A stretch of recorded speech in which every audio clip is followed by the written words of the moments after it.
It is a law of the frog that an outcast never returns, and the law has not been broken once in 10,000 years. The law says stay, Johnson said go, and by now he was a mile across the water. If he waited much longer, he would reach a hostile frog alone. Well, we don't have to obey the law if we are not a part of the frog, do we?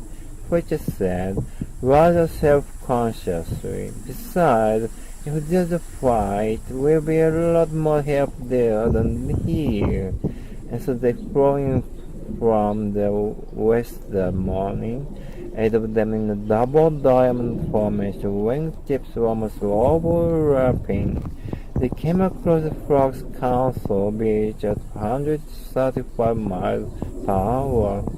Jonathan in the lead, fetched smoothly at his right wing, Henry Calvin struggling gamely at his left. Then the formation rolled slowly to the right, at one board, rebel, 2, inverted, 2, rebel, and the wind whipping over them all. It took almost an hour for the wand of the elder to pass through the fog. Ignore them. The Gulfoot fixed on an outcast is himself outcast. The Gulfoot looked upon an outcast back the roll of the fog. Every hour Johnson was there at the side of each of his students, demonstrating, suggesting, pressuring, guiding. He flew with them through night and cloud and storm, where the spot of it was frog huddle miserable on the ground. Gradually in the night, another circle formed around the circle of students.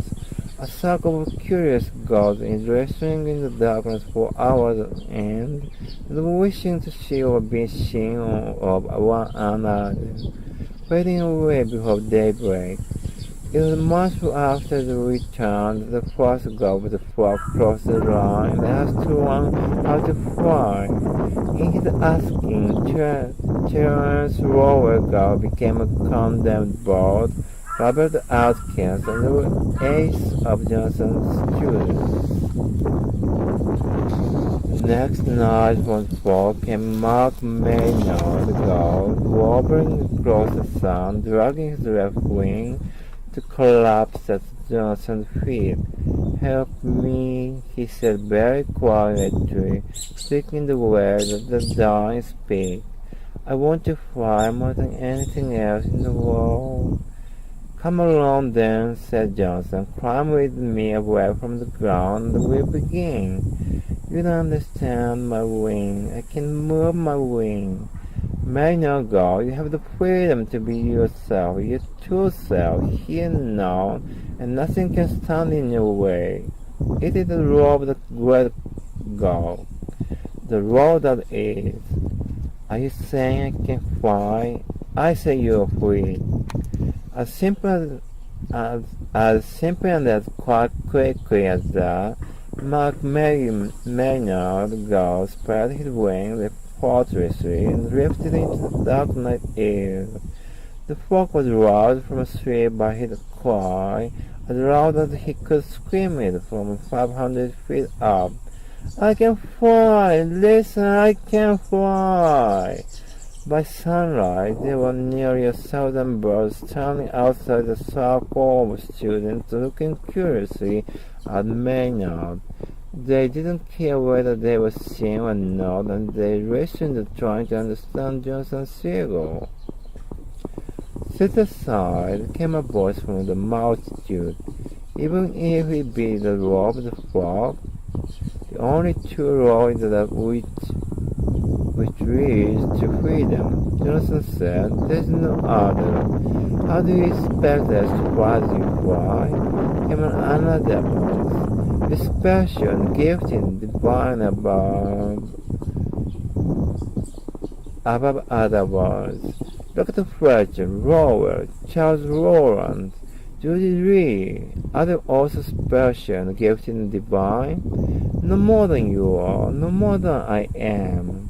The only difference, the very only one, is that they have begun to understand what they really are and have begun to practice it.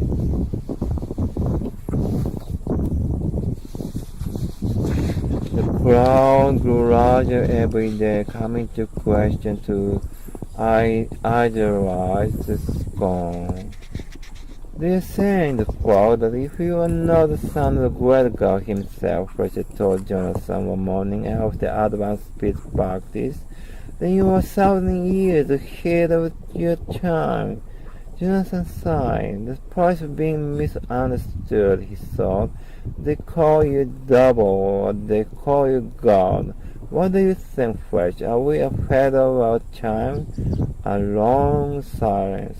Well, this kind of fun has always been here to be run by anybody who wanted to discover it. That's nothing to do with time. We're ahead of the fashion, maybe, ahead of the way that most gods fly. That's something, Johnson said, rolling to cry about it for a while. It's not half as bad as being ahead of our time. By morning, Jonathan's body wavered in the air, shimmering, and began to go transparent. Don't let them spread silly rumors about me or make me a god. Okay, Fred, I'm a seagull. I like to fly. Maybe... Jonathan! Poor Fred, don't believe what your eyes are telling you. All this show is imitation. Look with your understanding. Find out what you already know. And you see the way to fly. Shimmering stopped. Jonathan's seagull had vanished into empty air. After a time, Portugal dropped himself into the sky and faced a brand new group of students eager for their first lesson.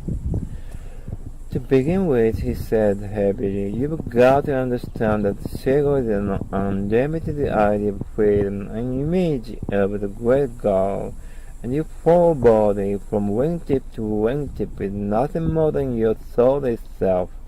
The young god looked at him quizzically. Hey man, this doesn't sound like a roll or a loop. Which sighed and started over. Very well, he said, and eyed him critically. Let's begin with Rebel White. And saying that, he understood all at once that his friend had quite honestly been no more divine than Fletcher himself. No limits, Jonathan, he thought.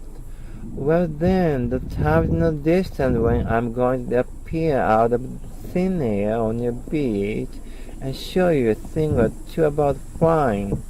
And though he tried to look proper severe for his students, Richard Bach suddenly saw them all as they really were just for a moment, and he more than liked. He loved what he saw. No limits, Jonathan, he thought, and he smiled. His race to run had begun.